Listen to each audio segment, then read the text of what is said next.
August 15க்காக நான் ஒரு short film create பண்ணியிருக்கேன். ஸோ அது பிடிச்சிருந்தா மறக்காம லைக் பண்ணி உங்க ஃப்ரெண்ட்ஸ்க்கும் ஷேர் பண்ணுங்க. அந்த படத்தோட பேரு சுதந்திரம். சுதந்திரம்னா என்னப்பா?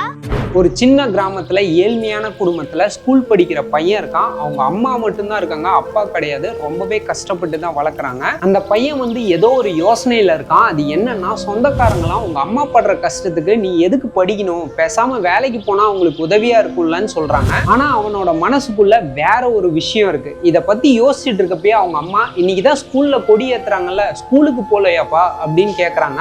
அதை கேட்டதுமே சிரிச்சுக்கிட்டே அவங்க அம்மா கிட்ட போயிட்டு வரேன்னு சொல்லிட்டு அங்க இருந்து கிளம்பிடுறான். ஆகஸ்ட் 15 ஸ்கூல்ல கொடியேத்த எல்லாம் ரெடி ஆயிட்டு இருக்க பசங்க எல்லாம் ரொம்ப ஆவலா இருக்காங்க. அவங்க சார் ஸ்கூல்ல கொடி ஏத்துறாரு. கொடி வந்து விரியறப்ப உள்ள ஃபிளவர்ஸ் எல்லாம் பறக்குது. இந்தியன் பிளாக் வந்து விரிஞ்சி கம்பீரமா பறக்குது. இதை பார்த்துட்டு ஸ்கூல் சல்யூட்னு சொல்லிட்டு கர்வமா சாரும் சரி ஸ்டூடெண்ட்ஸும் சரி அந்த கொடிக்கு சல்யூட் பண்றாங்க. அந்த சார் பேசினாலே எல்லாருக்குமே பிடிக்கும். அவர் என்ன சொல்றாருன்னா, இந்த கொடி இங்க பறக்குதுன்னா அதுக்கு காரணம் பெருந்தலைவர்கள்லாம் போராடி நம்ம யாரோட கண்ட்ரோல்லையும் இருக்கக்கூடாது, நாமளும் நம்ம நாட்டு மக்களும் சுதந்திரமா இருக்கணும் அப்படின்னு போராடினால தான் இன்னைக்கு இந்த கொடி இங்க பறக்குது. நீங்களும் உங்க லைஃப்ல சுதந்திரமா இருக்கணும்னா யாரும் உங்க லைஃபை கண்ட்ரோல் பண்ணாம உங்க மனசு என்ன சொல்லுதோ அதை நோக்கி படிச்சு அது ரிலேட்டடா நீங்க வேலை செஞ்சீங்கன்னா தான் உங்களோட சுதந்திரம் உங்களுக்கு கிடைக்கும். இப்போ அந்த பையனுக்கு தெளிவா புரிஞ்சிருச்சு, யார் சொல்ற விஷயத்தையும் நம்ம கேட்டு திசை மாறாம அவன் மனசுல இருக்க கலெக்டர் வேலையை அச்சீவ் பண்ணி ஊர் மக்களுக்கு சேவை செஞ்சாதான்